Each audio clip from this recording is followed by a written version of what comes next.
बोल सियावर रामचंद्र भगवान की जय। उमापति महादेव की जय। मेरे प्यारे दोस्तों, जैसा कि हमारी चर्चा हो रही थी कि आत्म तत्व को जानने के लिए जो बृहदारण्यक का मंत्र हमने बोला था, बृहदारण्यक का आत्मानं चेद विजानीयात् अयम अस्मि इति पुरुषः। जब ये जीव जान जाएगा कि ये आत्म तत्व मैं हूँ, ये देह आदि मैं नहीं हूँ, इसमें जो आने वाली रुकावटें हैं उस पर चर्चा करते हैं। बहुत से प्रतिबंध होते हैं। जिस प्रकार ये सारा जगत देखते हुए भी जिसको ज्ञान हो गया है उसके प्रति बात कर रहे हैं कि उसको भान तो होता है, लेकिन कैसे भान होता है। जिस प्रकार कड़कती धूप में समुद्र के किनारे टहलने वाले को दूर से दिखाई देता है कि ये चांदी पड़ी है, चमक रही है कोई वस्तु, उसको चांदी का भ्रम होता है, तो वो लोभवश वहाँ जाता है। लोभवश जाने से जब उसके नज़दीक जाता है तो उसको उठाता है तो पता चलता है ये तो सीपी है।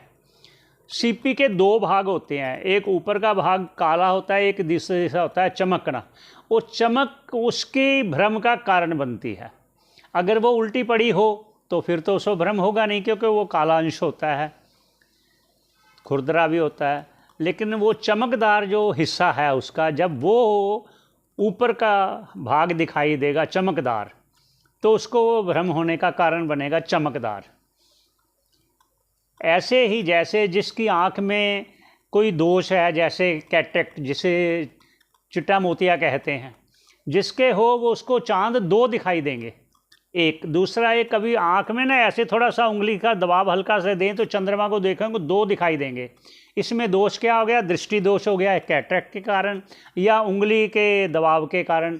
जैसे ऐसे ही ये जो जगत का भ्रम है वो सीपी की तरह ही है। उसमें कारण बने, कड़कती धूप कारण बना, मन का लोभ कारण बना, और पूर्व में देखी हुई चांदी कारण बना। और जिसने चांदी देखी ही नहीं उसको क्या पता चलेगा? एक भ्रम और भी दिखाते हैं, जैसे कि अंधेरे में रज्जू में सर्प देखना, उसमें क्या कारण बना? दृष्टि दोष, मंद अंधकार। घना अंधकार होगा तो भी नहीं होगा, क्योंकि घने अंधकार में अपना हाथ भी दिखाई नहीं देता। ये हम बता रहे हैं कि आत्म तत्वों को जानने में जो रुकावटें हैं, जो प्रतिबंध हैं, वो क्या क्या हैं। भ्रम मुख्य रूप से वो क्या है, कैसे है, उसकी चर्चा हो रही है।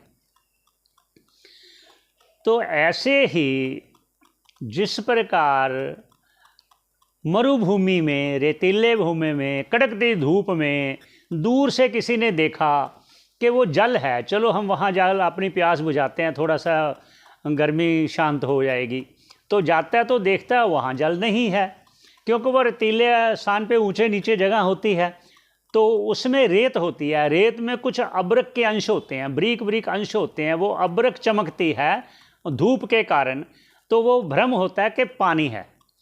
और इसी को लेकर उन बोला है मरु मरीचिका कल्पम। मृग भी जब प्यासा होता है तो दौड़कर यही देखकर जाता है कि वहाँ मैं पानी पीकर अपनी प्यास बुझाऊंगा, लेकिन जब जाता है तो वहाँ नहीं मिलता, फिर आगे दौड़ता है, फिर आगे दौड़ता है। ऐसे ही प्यास बुझती नहीं और वही बेचारा प्राण त्याग दे। और इसका कैसे, कहाँ पर संकेत दिया? वो ऐसे ही मनुष्य है, भाई अब मैं इस विषय में अपना आनंद लूँगा, फिर वो हो गया पूरा, फिर दूसरा विषय हो गया, फिर दूसरी इच्छा हो गई, फिर उसमें वो अपने आप को लिप्त कर लेता है, वो ख़त्म हो गई, फिर दूसरी इच्छा, वो इच्छा इच्छा इच्छा एक एक देश बढ़ती जाती है। इसलिए इच्छाओं का कंट्रोल करना, भगवान कृष्ण जी ने भी कहा, काम एष है, क्रोध एष है, रजोगुण समुद्भव। भगवान कृष्ण जी भी कह रहे हैं, क्यों? क्योंकि काम ही एक कारण मुख्य रूप से, काम एष है। काम में रुकावट पड़ेगी फिर क्या करेगा? क्रोध एष है। तो ये किसके कारण होता है? रजोगुण के। रजोगुण प्रवृत्ति का कारण है, सत्वगुण निवृत्ति का कारण है। ऐसे ही एक और उदाहरण देते हैं।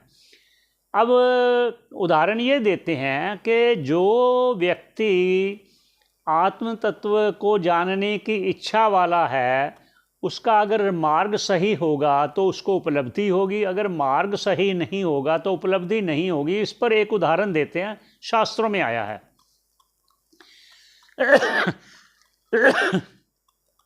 उसको बोला गया संवादी भ्रम, असंवादी भ्रम। ये भ्रम है, हम भ्रम की बात कर रहे हैं। शास्त्रों में वही आया है, भ्रम। संवादी भ्रम क्या है? जिसके इच्छा है, जैसे जिसको आत्मतत्व की इच्छा है, उसके लिए बोला कि सही मार्ग है तो प्राप्त होगा, सही मार्ग नहीं है तो नहीं प्राप्त होगा। ऐसे ही किसी व्यक्ति को मणि की इच्छा है तो वो देखता है, उसने सुना हुआ है कि मणि चमकती है, बहुत प्रकाश होता है, अंधेरे में दूर से पता चलता है ये मणि पड़ी है। ऐसे ही दो व्यक्ति गए, दोनों को मणि का इच्छा है।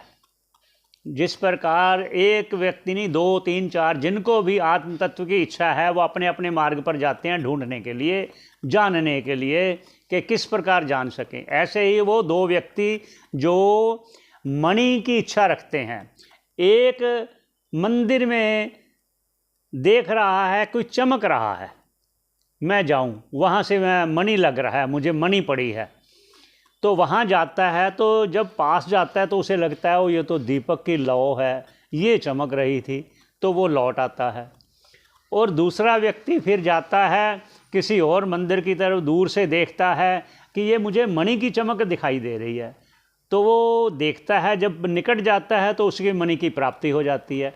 जिसको प्राप्ति नहीं हुई उसको असंवादी भ्रम कहते हैं, जिसको प्राप्ति हुई उसको संवादी भ्रम कहते हैं। ये शास्त्रों में उल्लेख आया है। ये भ्रम को हटाने के लिए ये सभी व्याख्यान है कि भ्रम को किस प्रकार हटाए। पहले तो पता चले भ्रम है क्या, ऐसे ही पता चले अध्यास है क्या, ऐसे ही पता चले कि हम ये यहाँ जन्म मरण में फंसे क्यों। अब इसकी चर्चा हम आगे करेंगे, क्योंकि जब तक हम जानेंगे नहीं तब तक हम उस रास्ते को भी नहीं पकड़ सकेंगे, उसको समझ भी नहीं सकेंगे कि अध्यास क्या है, ये भ्रम क्या है। इसकी चर्चा होगी। अब आगे में अध्यास के बारे में चर्चा करेंगे, अध्यास क्या है।